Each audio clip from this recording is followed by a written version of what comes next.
Assalamualaikum warahmatullahi wabarakatuh. Kami dari Keperawatan 2021E Universitas Sulawesi Barat, kelompok 6. Saya sendiri atas nama Novita Paliling, dan di samping kanan saya atas nama Niandra dan Irawati. Lanjut di samping kiri saya atas nama Seldia Bintang. Di sini kami akan memberikan informasi tentang pentingnya vaksinasi COVID-19. Mari kita simak videonya bersama-sama ya. Pada Desember 2019, dunia dihebohkan dengan COVID-19. Kejadian tersebut terjadi di Tiongkok, Wuhan, pada 12 Maret 2020. WHO mengumumkan pandemi COVID-19 sebagai pandemi. Oleh karena itu, untuk memutuskan mata rantai penularan COVID-19 khusus di Indonesia, maka diperlukan kesadaran masyarakat untuk divaksinasi. Menurut Kementerian Kesehatan, vaksin produk biologi yang berisi antigen berupa mikroorganisme atau bagian zat yang dihasilkannya yang telah diolah sedemikian rupa sehingga aman, yang apabila diberikan kepada seseorang akan menimbulkan kekebalan spesifik secara aktif terhadap penyakit tertentu. Vaksin bukanlah obat. Vaksin menuntun pembentukan kekebalan tubuh agar terhindar dari penyakit. Jadi, vaksin merupakan upaya pencegahan suatu penyakit, bukan suatu pengobatan.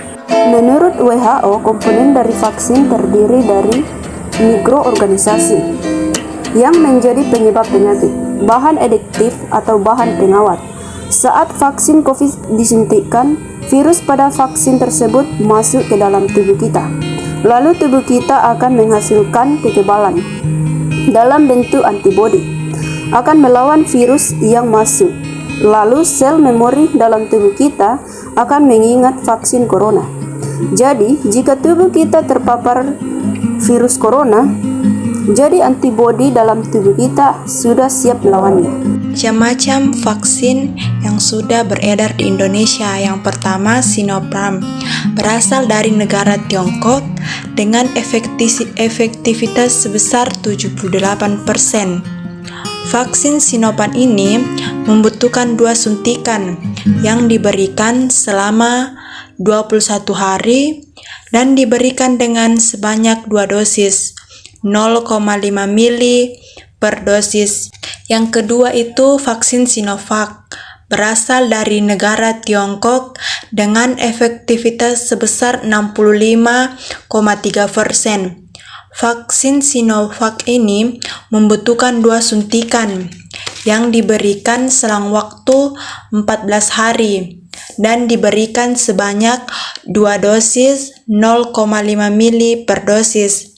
Yang ketiga, vaksin Moderna, berasal dari negara Amerika Serikat dengan efektivitas sebesar 94,1% untuk 18-65 tahun dan 86,4% untuk usia di atas 65 tahun. Vaksin Moderna diberikan sebanyak 2 dosis, 0,5 mili per dosis. Yang keempat, vaksin Pfizer, berasal dari gabungan kerjasama antara perusahaan antara Amerika dan Jerman dengan efektivitas sebesar 65-100%. Vaksin ini membutuhkan 2 suntikan yang diberikan selang waktu 28 hari. Vaksin ini diberikan 2 dosis, 0,3 mili per dosis. Yang kelima, vaksin AstraZeneca yang berasal dari negara Inggris dengan efektivitas sebanyak 62,1%. Pemberian vaksin ini membutuhkan selang waktu 28 hari dan diberikan 1-2 dosis, 0,5 mili per dosis.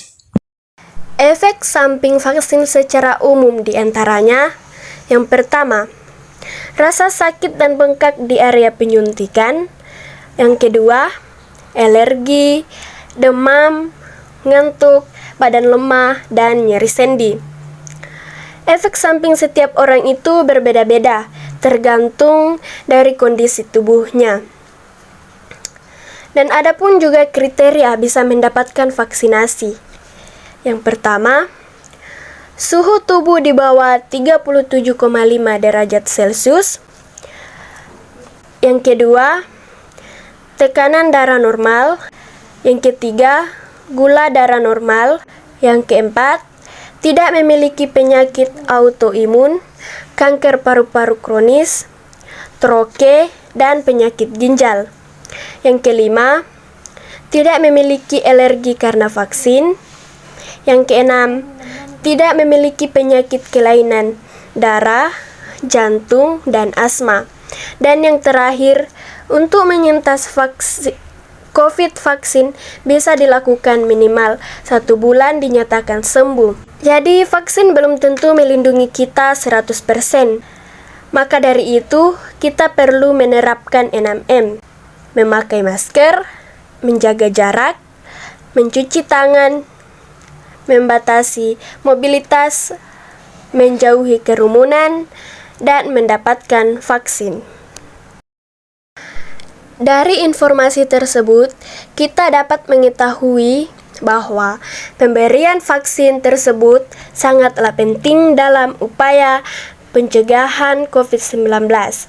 Oleh karena itu, jangan takut divaksin ya. Terima kasih.